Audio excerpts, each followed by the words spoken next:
The day has finally arrived when I can stop seeing your face. Those who are freeloaders who don't work should leave. I get it. You should be grateful that you've been able to take advantage of people all this time. I'm not coming back. I appreciate everything you've done so far. Snowed out my place and also got my stuff and left the place of your in-laws where I stayed for a lot of years with them. My mother-in-law actually smiled in satisfaction as I walked away. But none other than me knows this harsh truth. I know exactly what will happen to this house that we are living in. My name is Sarah. I am a 32-year-old remote worker. I have been married to my husband Alan for the last 5 years. During our first 3 years, we were calm and good as a couple, but after the 4th year of marriage, all was changed. My father-in-law, who has always been the epitome of health, fell ill and needed tending. So we went to begin living with my in-laws. I was not on board right out of the gate living with them so quickly, but my husband is their only child, and they had no other family to fall back on. So we actually took care of my father-in-law. At one point, I considered quitting my job if it was necessary for his care, and in light of the historical scale favoring me, they let me work from home. Immediately, I was met with resistance from my husband's family. Of course, the so-called mother-in-law and daughter-in-law problem. Sarah, hurry up and clean all the cooking. When are you going to stop being lazy and do some chores around the house? Mother-in-law, I'm in the middle of working. What are you talking about? You are obsessively clicking away on the computer. Well, what can I say? You are on the internet anyway and not really working. There is a reason that sitting around on the internet has become code for being online, assuming that using your computer or laptop. My company has granted work from home. So, between the housework and looking after my father-in-law, this is how I utilize my talents back to achieve what my previous salary was. 3 months later, I worked very hard to take my salary back where it was before, and that feeling of joy made me so happy. So as to why I worked so hard, well, the answer is Alan's salary just doesn't cut it for us. I believe things are about to start becoming easier. I went so far as to think about starting to save some money, but somehow things just got more difficult. It seemed as though I was taking less hands out of my pocket. Concerned, I then investigated where it was going and discovered Alan had been out spending.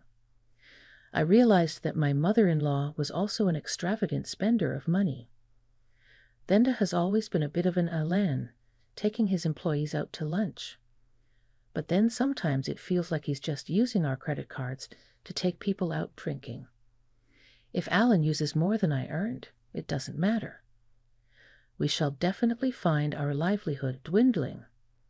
My mother-in-law is also entertaining several girlfriends that help shoulder the costs of lessons and some champagne socializing. My husband and mother-in-law keep on throwing money away.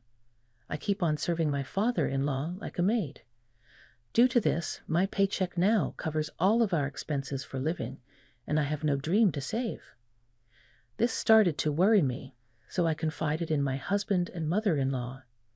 So Ellen and mother-in-law, really we have been drawing on our resources quite a bit recently. We're broke-even. This goes on, will you please also make an effort to reduce your costs? My words shocked Alan, my mother-in-law, into reaction. I can't afford to make a fool out of myself. I cannot look miserly among my peers and juniors. Can you do that, right? They are not going to think you're cheap just because there are times when you don't pay for them. You do not have to treat them all the time. You clearly are not a joke, come on. It goes beyond work only. If you maintain the proper relations with your coworkers, then only the work moves in a smooth way. Having a meal with your kuhai is one thing, but the girls' bars trips. This is not a job, isn't it? So it's just all about having a good time, isn't that right? How did you? Then you wander in shit-faced and see her sitting by the fire reading War and Peace, or something scholarly like that, so start regaling about it even if no one asks. That just means he likes to go out there more than hang with you. Mom says, and she's right, laughs. Then there'd be me, languishing because when I didn't attend my classes you and Ma would have locked the gate to the house. Friendship is also for taking shared classes to revel in the little time left of this life. I make for a lousy daughter-in-law. You also do the housework and you are without earning, so you can well be with complaints. So what is she really thinking? Stay-at-home mom talking down to us from her pedestal swung higher than my go-to-bra. I'm working. I tell you one day you will live in a big, beautiful house that I work to steadily get by and provide for. I am also trying to finish up my housework and caring for my father-in-law. Don't lie. You are not making that many, so you must work from home. Support is from my mother. Do not get high and mighty with a part-timer. I was horrified by what I heard, and the fact that he even said it repulsed me so much, so I couldn't answer him back. They didn't get that I was juggling a business with caregiving and bringing in money. Also, she had told Alan that she was the one taking care of my father-in-law, making it sound as if I sat on my ass all day being a mom. Many times I'd almost left that house. It crossed my mind, but ultimately I stayed for one reason: Johnny's dad. Alan and my mother-in-law were not like that, but ever since I became his wife so many years earlier, this is just a glimpse of some things he would say to me. Thank you for being such a great daughter-in-law, Sarah. I'm sorry for everything. Father-in-law, I do not mind taking care of you. Why would you say that? Yes, I know it's a terrible imposition on you having to look after me like this, but more importantly than that is my wife, and soon. If they adjust everything to suit you and others do as they wish, no. Yes, that's right. I know that if you aren't busting your ass to keep us all supported financially. There was no way in hell that Alan alone made enough to keep this household functioning. My goodness, father-in-law, you knew about all of this before? Father-in-law seemed to have known the situation of your family earlier. He was so grateful for everything that everyone has done before and last week as well. Every time he got care, touching each of us with kind words. I did indeed love a father-in-law so, and I even grew to cherish tending him. If I were to leave, what would become of this house? I feared for who would be responsible for my amazing town, helping my mother-in-law to both states in order that I may carry the responsibility of providing her proper care until she died. A year after this incident, my father-in-law passed away. Tears streamed down my face throughout the funeral for my lovely father-in-law. Sarah, why are you crying so much? What? Death of father-in-law. Is mourning like this not what is natural? For this long I have been helping to take care of him. My reply enraged my mother-in-law. It gives me the impression I never did anything for him. The reality was my father-in-law took far more care of his wife than she did for him. She had never taken interest in any of them, preferring to go out. She was off the hook for caregiving and housework. A mutual friend invited us to dinner one evening, and we went together in awkward silence. She talked about Euro Disney, which, not our topic. She also turned in front of the relatives as a teary widowed mother-in-law. From an outsider's perspective, I was most likely the evil daughter-in-law. They would defend her and say to me, "Don't be so hard on mother-in-law," even though this was in the context of mourning for my father-in-law's death. Instead, they said I blamed him. Angry that I was being criticized by people who knew squat. So I made myself scarce to relatives. Ellen spotted me at that point and came over to whine. You just made Mom look like a fool in front of everyone. What are you talking about? That doesn't make any sense. I was crying only for my father-in-law's death. Even though you came, your mom still come to me and said that I was weird for shedding tears. Didn't you just say she did almost nothing for Dad? I never said such a thing. However, I was just mentioning how sorry for my father-in-law and his passing that I had always been. Your mom actually does nothing, but somehow that sounded like criticism to you. Are you insulting Mom? I'm not insulting anyone. I'm just stating the facts.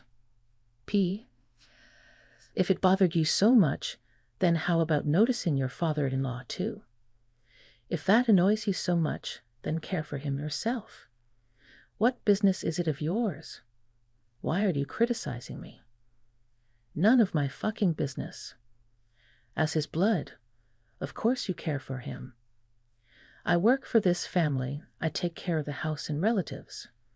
Those are wife duties. That's absurd. Don't be so ridiculous. I'm working too, you know. Our argument reached heights. Our relatives had to interfere. The argument came to an end, but I did not speak with my husband any more after that. After all the funeral activities were complete, a legal professional stopped by to explain what was left behind. Can we talk about the will your dad left for his estate? I am leaving you 2 of my cash each to the wife and daughter-in-law, Sarah. Second into portion in addition, he has also bequeathed ownership of the family land and home to his son Ellen. What? Surely Ellen takes the land and house, which means all other assets go to wife. How is it that Sarah was in line for an inheritance? I'm his wife. Sarah, your husband, was extremely grateful to Sarah for her attentive care of him. As a gesture of his thanks, he desired to give her some of the inheritance.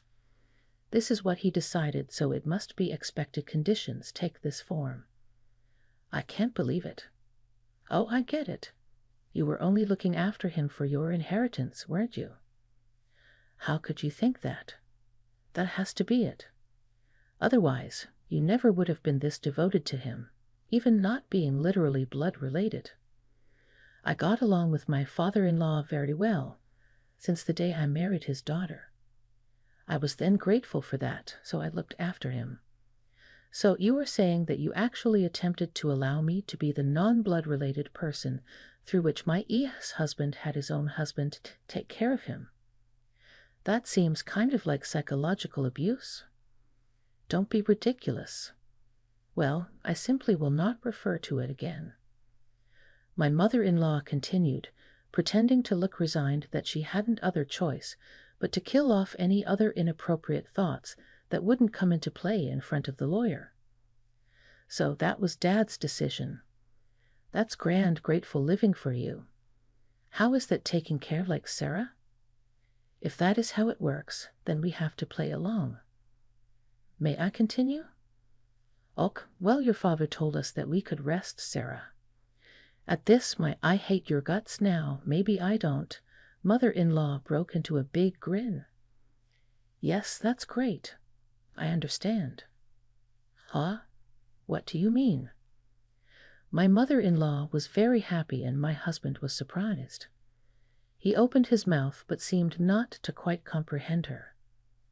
Sarah emerges with nothing but a golden parachute of severance. It's not gratitude at all. Waiting for her no longer in this house because now Dad's bedridden, but still not waiting on his own end of him being caregiver. But as intended, my mother-in-law had simply misread the will of my father-in-law. In reality, my father-in-law wrought this up before with me. When my father-in-law died, he wanted me out of the place.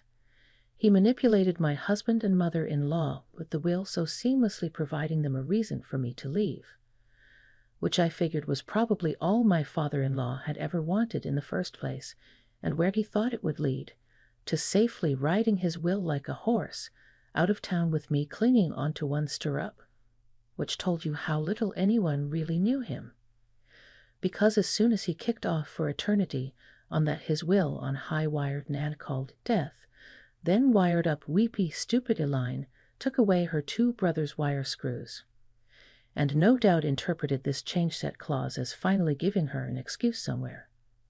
Trying not to hint back that I was finally happy to go, Hearing about the will pretended surprise and acted shocked father-in-law must wire you so good for me. Look, even Dad to you was just someone that would look after him. You don't know Sarah anymore, Ellen, do you? Why can't you divorce her instead? Ellen, you'll still be married to me, right? I sat, looking tearfully at Ellen as he contemplated it for a long few minutes, then said, You know what? Let's get a divorce. I have the family home and land. Mom got herself a few bucks as well, without the worry of caregiving. So Sarah can go, not a problem. Huh? What do you mean by that? Just what I said. I feel bad for asking, but could you leave our house and agree to the divorce? Understood. I guess there's no place for me here anymore. Saying such with a bit of restraint, I took a document out of the drawer and handed it to my husband. After that time we fought, I went and got this. No mistake, the document was a notice of filing for divorce. My husband promptly signed it. Finally, I don't have to deal with you anymore. A non-working freeloader should just get out. You should be grateful for us having put up with you. A total freeloader. Is that so? Okay, I understand. I'll leave. Thank you for things up to now. By the way, since the lawyer is here, I want to check one thing. It's okay that I don't get any more than what I've already received from my father-in-law's estate, right? Of course. You seem to have gotten a bit smarter, Sarah. You've been living off me until now, so don't even think about squeezing any more money out of me. Well, I suppose you're right. All right, it's settled then. Please make yourself disappear quickly. I promptly packed my things and left my in-laws' house. Watching me leave, my mother-in-law looked as pleased as could be. They had no idea what would happen to this house in the future. After leaving my in-laws' house, I immediately submitted the divorce notice to City Hall. When I arrived at the apartment I had rented in advance, I couldn't help but shout out loud in the spacious room. Finally, I can be by myself. This is great. I was overwhelmed with joy to be freed from such a difficult marriage. I was truly grateful to my father-in-law for devising the plan to help me escape my in-laws' home. Afterwards, I enjoyed a comfortable life living on my own. Because I was able to get used to working remotely while living at my in-laws' place, I had become better at managing my time and work went smoothly. Thanks to that, my income increased, and I was living a comfortable life without anyone bothering me. Until one day, my ex-husband, Ellen, called me. It's been a while. Why are you calling me? We're in a pinch, Sarah. Please help us. What kind of joke is this? Weren't you the ones who told me to disappear? My salary hasn't changed, but for some reason, we're running out of money. We can't live like this. Oh dear, that's a problem, isn't it? I decided to deliver the final blow. That's because you no longer have my income to support you. Huh? What do you mean? You still don't get it? Didn't you notice while living so lavishly that your salary alone was not enough? I had thought that we could live on my salary alone, but you're telling me that's not the case. Of course, you squandered your entire salary on yourself. We only got by because I was the one paying for our living expenses. Maybe it's about time you and your mother learned some financial responsibility as adults. How much were you making then? Let's see, at that time I was making about $4,800 a month. Maybe that's more than me. That's right, you didn't know, did you? By the way, now I'm earning even more than that with no one to get in my way, lass. Even through the phone, I could clearly feel my husband's frustration. Hey, Sarah, can't we start over? It was a mistake to let you go. I want to make things right again. Huh, it's obvious you're after my income. Are you stupid? That's not true. I still love you, Sarah. Don't be ridiculous. I never want to see your face again. By the way, what happened to the inheritance your mother received? With that amount, she should be living comfortably, right? That's the thing. It's about to run out. That's impossible. It was nearly $100,000, right? That's not an amount you can use up in just a few months. Mom and I spent it on shopping sprees, overseas trips, and half of it disappeared in the casino. A foolish mother breeds a foolish son. I have nothing more to say to you. Besides, I'm a stranger now, so I can't do anything for you, and I don't want to. Don't be so heartless. Help me. This has nothing to do with me. There's nothing more to talk about, so I'm hanging up. Don't call me again. Saying this, I ended the call on my end and promptly canceled the contract for the mobile phone I was using. What became of my ex-husband and mother-in-law afterward is none of my business, and I do not know. However, about a year after that call, I passed by my mother-in-law's house, and it had become an empty lot. They probably had to let go of the house due to financial reasons. Well, it's really none of my business anyway. As for me, with my newfound spare time, I started going to a wine class that I had been interested in for some time. There, I met a man 2 years my senior who took me seriously. After dating for a year and a half, we got married. He is the ace of a well-known company that many people are aware of, and despite his high salary, he is humble with a warm and wonderful character. He respects my career, and we enjoy a fulfilling married life filled with mutual respect. These days, I feel that maybe all this retribution was a gift from my father-in-law.